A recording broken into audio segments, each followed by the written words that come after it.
Oi irmãos, tudo bem? Bem-vindos a mais um vídeo aqui do canal, mais um vídeo de estudo da Palavra de Deus. E hoje nós vamos responder a pergunta da irmã Flora, e ela perguntou: como restaurar um casamento? Antes de iniciar, não se esqueçam, se inscrevam no canal e deixem o seu like, porque isso é muito importante para que a gente leve essa mensagem para mais pessoas, ainda mais nos tempos de hoje, em que muitas pessoas têm sofrido no casamento. Satanás ataca o casamento de forma ininterrupta, a fim de destruir aquilo que é a base da família, a base do cristianismo. Também não se esqueçam dos pedidos de oração aqui na tela, possamos estar orando pelos nossos irmãos. Hoje eu trouxe só pedidos com relação às famílias, então vamos orar pelas famílias dos nossos irmãos. Então vamos lá, a pergunta da irmã Flora: como restaurar um casamento? Eu trouxe aqui 3 princípios, eu vou trazer alguns versos que trazem 3 princípios que são fundamentais para restaurar qualquer relação, qualquer casamento, né? Esse específico casamento. Os 2 primeiros, qualquer relação, mas os 2 últimos, o casamento em específico. Vamos lá, Colossenses capítulo 3, verso 13. Colossenses capítulo 3, verso 13. Suportai-vos uns aos outros, perdoai-vos uns aos outros. Se alguém tiver queixa contra outrem, assim como o Senhor vos perdoou, assim também perdoai-vos. O perdão é peça fundamental para restaurar qualquer relação, não é diferente para o casamento. E aqui, quando nós falamos de perdão, é o perdão genuíno, um perdão assim como Deus, que é aquele que atira os pecados, aquilo que magoou, aquilo que infligiu dor, no esquecimento. No esquecimento não daquele de amnésia, mas de não ficar relembrando, remoendo, jogando na cara. E isso daqui vale muito mais para as mulheres. Por quê? Porque as mulheres têm uma memória muito melhor do que a dos homens. O homem dificilmente vai lembrar o que ele comeu na semana passada, talvez nem ontem, talvez nem no almoço. Mas a mulher, ela fala que perdoou, e aí passa 1 ano, 2 anos, 3 anos, 10 anos, e aí ela pega e traz à tona: você lembra aquilo que você fez há 35 anos atrás? Ou seja, passou 10, mas ela lembrou de 35 anos atrás. A mulher tem uma memória muito boa. E isso, quando nós falamos em perdão, é muito ruim, porque de fato seria bom que esquecêssemos as mágoas, que não ficássemos remoendo e trazendo aquilo à tona novamente por qualquer erro que possa vir a se repetir. Perdoai-vos uns aos outros, ou seja, devemos de fato dar um perdão genuíno, de não ficar relembrando, de não ficar trazendo à tona novamente, não ficar remoendo, porque isso vai deteriorando cada vez mais a relação. Então, uma coisa fundamental para restaurar qualquer relação, e principalmente o casamento, onde temos o convívio diário, é o perdão. Devemos sim perdoar. E o próximo verso, verso 14: e acima de tudo, porém, revesti-vos de amor, que é o vínculo da perfeição. Assim também, o amor para qualquer relação, mas principalmente para o casamento, é fundamental. Revesti-vos de amor.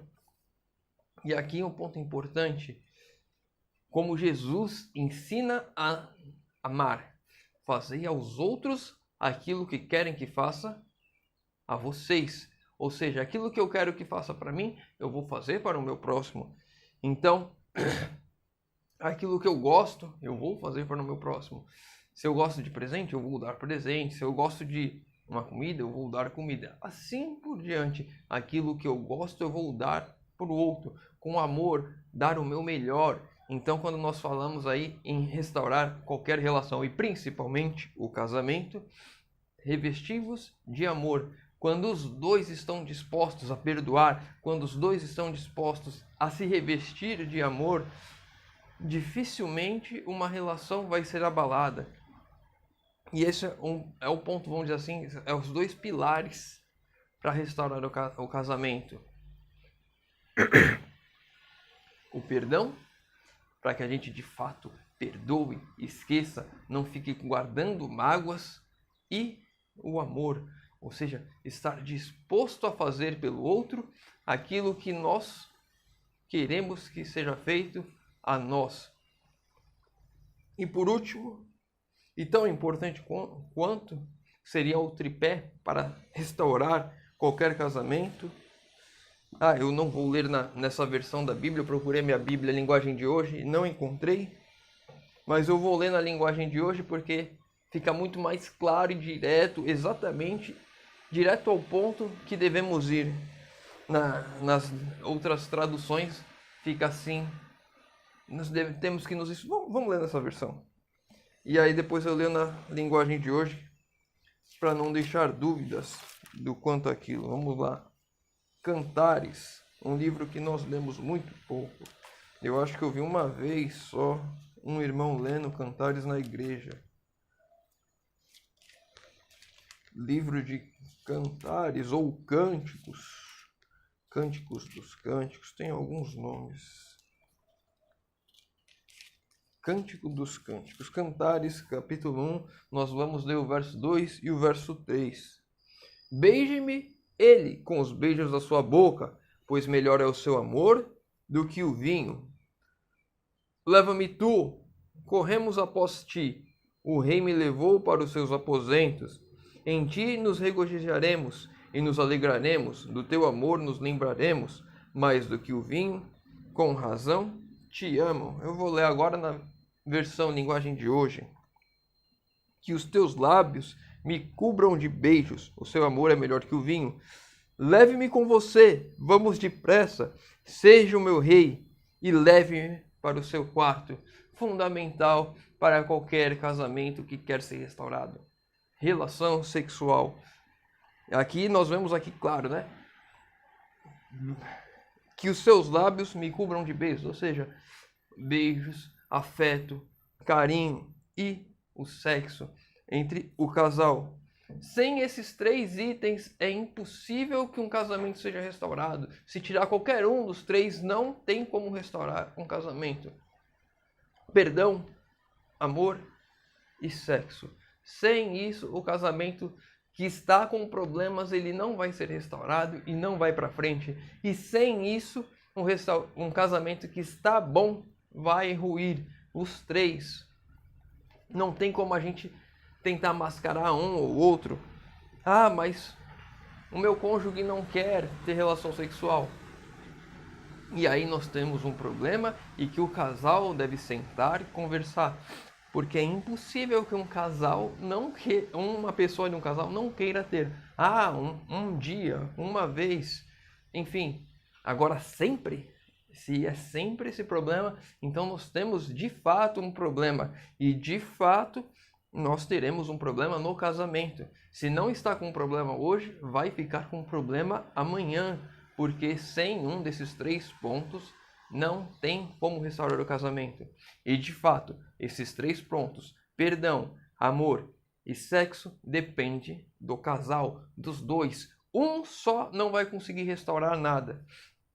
Não tem como você restaurar algo que dependa de 2 pessoas sozinho. A decisão tem que vir do casal, tem que se lembrar dos momentos que foram bons, o porquê tomar essa decisão de casar. Então, em conjuntos, decidir, vamos nos perdoar, vamos dizer assim, lavar a roupa suja, vamos nos revestir de amor, vou buscar fazer o meu melhor a ti, aquilo que eu gostaria que fizesse a mim, eu irei fazer a ti, e o sexo, para consumar essa decisão do casal. Então, como restaurar um casamento? Perdão, amor e sexo. Sem isso, não tem casamento que vá restaurar e não tem casamento que vá continuar bem. Então, espero ter respondido a pergunta da irmã Flora. Se você ficou com alguma dúvida, deixa nos comentários. Se você tem alguma outra dúvida qualquer da Bíblia, deixa nos comentários também. Os pedidos de oração também nos comentários. Estarei lendo, respondendo e orando por todos. Convido aos irmãos, agora que puderem, a fechar os olhos para falarmos com Deus. Senhor Deus, Pai amado, obrigado, Senhor, porque mais uma vez temos a oportunidade de abrir a Tua Palavra e de estudar, Senhor. Pai querido, obrigado por o Senhor ter deixado palavras que nos ajudem a restaurarmos o bem mais precioso que temos aqui na terra, que é a nossa família, o casamento, Senhor amado. Pai querido, por favor, que o Senhor use teu Santo Espírito para conduzir os nossos corações, que possamos, Senhor, os casais da nossa igreja se reconciliar cada vez mais, que haja perdão, que haja amor, que haja a relação sexual que une e que torna cada casal uma só carne, Senhor amado. Pai querido, te pedimos isso em nome de Jesus. Amém. Meu irmão, fica com Deus e que Deus te abençoe.